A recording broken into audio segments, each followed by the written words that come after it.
یہ کہانی ایک بہت ہی بہادر بادشاہ کی ہے جس نے بہت سی لڑائیاں لڑی، بہت سی جنگیں لڑی اور جیتی بھی، لیکن بدقسمتی سے اپنی آخری لڑائی میں وہ بری طرح سے زخمی ہو گیا۔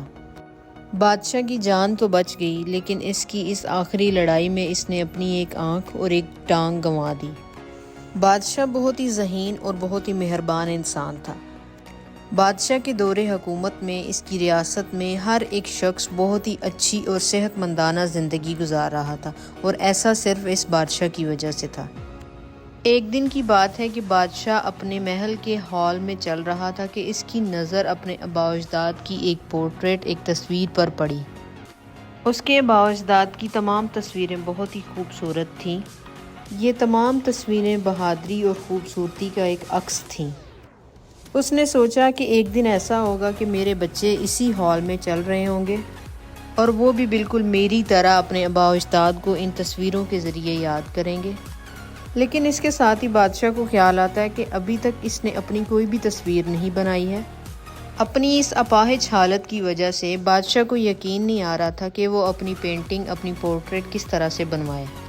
یہ سب سوچتے ہوئے بادشاہ نے اپنی ریاست کے مشہور پینٹرز کو اپنے ہاں آنے کی دعوت دی۔ جیسے ہی تمام پینٹرز پہنچ گئے، بادشاہ نے اعلان کیا کہ وہ اپنی ایک بہت ہی خوبصورت تصویر چاہتا ہے جسے وہ اپنے محل میں لگا سکے۔ جو پینٹر یہ کام کر سکتا ہے وہ آگے آ جائے۔ بادشاہ نے اعلان کیا اس کو بھاری انعام سے نوازا جائے گا، شرط یہ ہے وہ کتنی خوبصورت تصویر بناتا ہے۔ محل کے سارے لوگ اور پینٹرز بہت ہی نروس اور بے چین تھے، یہ سوچتے ہوئے کہ کوئی بھی پینٹر کس طرح سے بادشاہ کی تصویر کو خوبصورت بنا سکتا ہے، کیونکہ بادشاہ جسمانی طور پر اپاہج ہو چکا تھا۔ اور یہ بھی سوچتے ہیں کہ اگر بادشاہ کو پینٹنگ پسند نہیں آتی ہے تو وہ ناراض ہو جائے گا۔ یہ بھی سوچتے ہیں کہ اگر بادشاہ کو پورٹریٹ پسند نہیں آتی ہے تو اس حالت میں وہ پینٹر کو موت کی سزا بھی سنا سکتا ہے۔ اسی وجہ سے کوئی بھی پینٹر آگے آنے کی ہمت نہیں کرتا ہے۔ اب بادشاہ اور اس کے تمام منسٹرز اس بات کا انتظار کر رہے ہیں کہ کوئی بھی پینٹر بادشاہ کے پروپوزل کو ایکسیپٹ کرے اور آگے آئے۔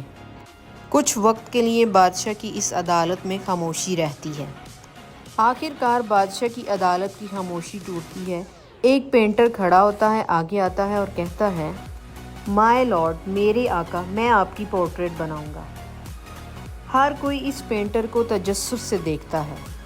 ہر کوئی یہ سوچتا ہے کہ یہ غریب پینٹر بیکار میں مارا جائے گا۔ پینٹر بادشاہ سے درخواست کرتا ہے کہ اس کو یہ پورٹریٹ بنانے کے لیے کچھ ہفتوں کا ٹائم چاہیے۔ بادشاہ یہ سنتے ہی خوشی سے راضی ہو جاتا ہے۔ کچھ ہفتوں کے بعد آخر کار وہ دن آ ہی جاتا ہے جب پینٹر کو بادشاہ کی پورٹریٹ محل میں لے کر آنی ہے۔ بادشاہ کی اس عدالت میں لوگوں کا ایک بہت بڑا ہجوم جمع ہو جاتا ہے۔ ہر کوئی بےتابی سے انتظار کر رہا ہے اور دیکھنے کے لیے بےتاب ہے کہ پینٹر نے کس طرح سے بادشاہ کی تصویر کو خوبصورت بنایا ہوگا، کیونکہ بادشاہ اپاہج ہے، اس کی نہ تو ایک ٹانگ ہے اور نہ ہی ایک آنکھ۔ لیکن جیسے ہی پینٹر تصویر دکھاتا ہے، اس عدالت میں موجود تمام لوگ بادشاہ سمیت حیران پریشان رہ جاتے ہیں۔ پینٹر نے ایسی خوبصورت تصویر بنائی جس میں بادشاہ ایک گھوڑے پر بیٹھا ہوا ہوتا ہے۔ بادشاہ کی ایک ٹانگ گھوڑے کے دوسری سائڈ ہوتی ہے، اور بادشاہ اپنا تیر تھامے ہوئے اپنی ایک آنکھ بند کرتے ہوئے نشانہ باندھ رہا ہے۔ یہ ایک بہت ہی حیرت انگیز پورٹریٹ تھی۔